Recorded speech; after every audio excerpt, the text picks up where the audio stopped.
Hello दोस्तों, welcome to my channel once again your teacher and guide Amit. Last video में हम लोगों ने जैसा कि फर्स्ट चैप्टर कंप्लीट कर लिया था, आज से हमारा चालू हो रहा है second chapter sports and nutrition. Sports and nutrition में सबसे पहले हेडिंग चालू करेंगे, ज़्यादा टाइम ना लेते हुए वीडियो को स्टार्ट करते हैं। सबसे पहली हेडिंग आती है बैलेंस डाइट। बैलेंस डाइट क्या होता है? रिटन लैंग्वेज में a diet which consist all the essential food protein, carbs, fat, vitamins, minerals and water in correct proportion is called balance diet. यानी एक बैलेंस डाइट वो balance diet होती है, मतलब बैलेंस डाइट उसको बोलते हैं जिसमें हमारी बॉडी की नीड के सारे न्यूट्रिएंट उपस्थित हों, सारे पोषक तत्व उपस्थित हों, जो कि हमारी बॉडी के ग्रोथ के लिए एवं हमारी हेल्थ के लिए बहुत इम्पॉर्टेंट होते हैं। फॉर एन एग्ज़ाम्पल, अगर हम लोग जनरल हमारे भारतीय समाज में अगर दोपहर का खाना देखें तो उसमें नॉर्मली हम लोग दाल, चावल, सब्जी, रोटी और सलाद का यूज़ करते हैं।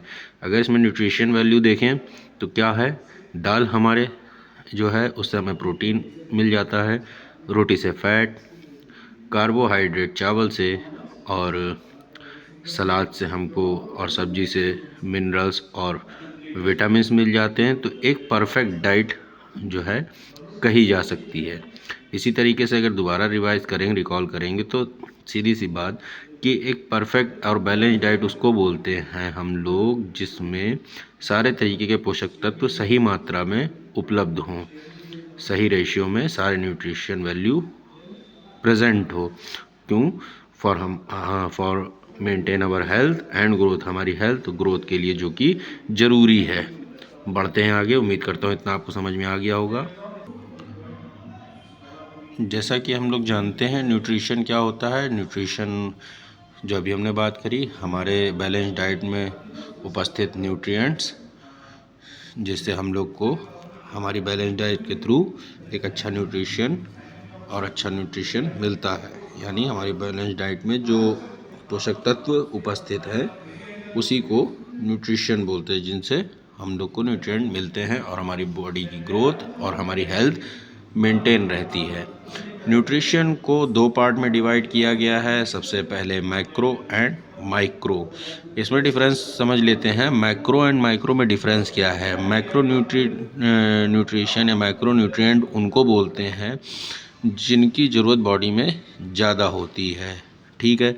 और माइक्रो न्यूट्रिएंट वो होते हैं जिनकी आवश्यकता हमारे शरीर में बहुत लिमिट लेवल में होती है, बहुत कम मात्रा में ज़रूरत होती है।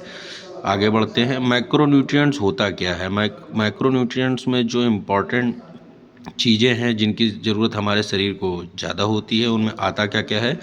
जैसे कि हमने बैलेंस डाइट में बताया था आपको, protein, carbohydrate, fat, vitamins, minerals and water.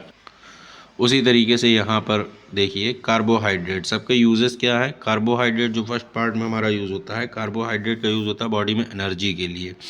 अगर हम लोग की बॉडी में कार्बोहाइड्रेट डाउन रहेगा तो हमारे एनर्जी लेवल भी डाउन रहेगी। इसलिए कार्बोहाइड्रेट का एक रेशियो बॉडी में नॉर्मल मेंटेन होना बहुत ज़रूरी है, जिससे हमको एनर्जी मिलती है। सेकंड आता है प्रोटीन। प्रोटीन हमारा कॉम्बिनेशन और मिक्सचर है carbon, hydrogen and oxygen and nitrogen का। प्रोटीन हमारे मसल्स रिकवरी के लिए, हमारी ग्रोथ के लिए बहुत ज़्यादा ज़रूरी है। नेक्स्ट आता है हमारा फैट। इससे पहले एक चीज़ नोट में आप देख लेंगे, अमीनो एसिड। अमीनो एसिड 23 है, ये आपके MCQ के लिए इम्पॉर्टेंट हो सकता है। नेक्स्ट आता है हमारा फैट। फैट होता है combination carbon, oxygen and hydrogen का। फैट से क्या होता है, जैसे कि मैंने इसके यूजेस लिख रखे हैं, to keep us warm and protect our organs. हम लोग को वार्म, हमारे ऑर्गन्स को प्रोटेक्ट करने के लिए फैट इम्पॉर्टेंट है। Also help in the production of hormones. Hormones के प्रोडक्शन के लिए भी ये इम्पॉर्टेंट है। चूँकि हम लोग के पास ज़्यादा टाइम नहीं है, इसलिए जल्दी इन टॉपिक्स को मैं ख़त्म कर रहा हूँ। उम्मीद करता हूँ आपको इतना समझ में आया होगा। फिर नेक्स्ट हमारा चालू होता है वाटर। वाटर मिक्सचर है, कॉम्बिनेशन हमारा हाइड्रोजन एंड ऑक्सीजन का। रेशियो क्या है? 2:1 H2O। जैसा कि हमको मालूम है वाटर का जो केमिकल फार्मूला है H2O, यानी हाइड्रोजन के 2 part and 1 part of oxygen, ठीक है। Our blood also contain 90% of water. ये तो सभी को मालूम होगा कि हमारे ब्लड में 90% वाटर होता है। तो वाटर की इंपॉर्टेंस तो हम इसी लाइन से समझ सकते हैं।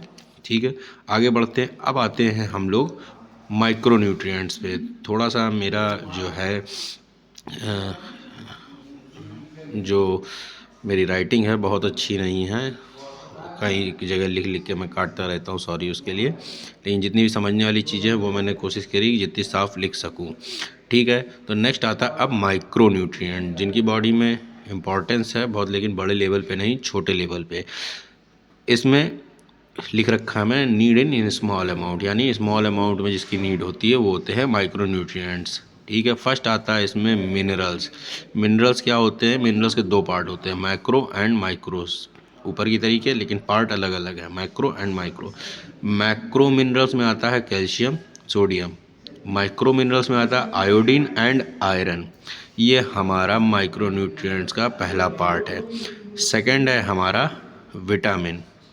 ठीक है ना, जो माइक्रो न्यूट्रिएंट चल रहा है उसके अंडर में ही है दोनों, मिनरल्स एंड विटामिन। ठीक है, मिनरल्स के दो पार्ट है, मैक्रो एंड माइक्रो।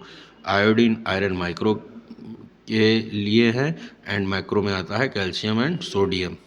विटामिन दो पार्ट में डिवाइड किए गए हैं, fat soluble and water soluble. Fat soluble में आप अगर याद करना चाहेंगे तो याद कर सकते हैं, बी और सी हमारे वाटर सोल्यूबल हैं, उनको छोड़ के बचे विटामिन सारे हमारे क्या हैं? Fat soluble. ठीक है, अभी जो है हम लोग इस वीडियो में इतना ही पढ़ेंगे। अब विटामिन्स के जो पार्ट है, इनकी डिसीज़ है, और इसके आगे का प्रोसीजर हम लोग नेक्स्ट वीडियो में पढ़ेंगे। आशा करता हूँ कि अभी आपको वीडियो इतना समझ में आया होगा। तो आगे की स्टडी को कंटिन्यू रखते हुए मेरे साथ बने रहिए, और वीडियो अगर अच्छा लगा हो तो प्लीज़ मेरे चैनल को लाइक सब्सक्राइब करना ना भूलें। Thank you very much. और हाँ, यदि आपको कोई सवाल हो तो आप कमेंट सेक्शन में मुझसे पूछ सकते हैं। ओके दोस्तों, थैंक यू।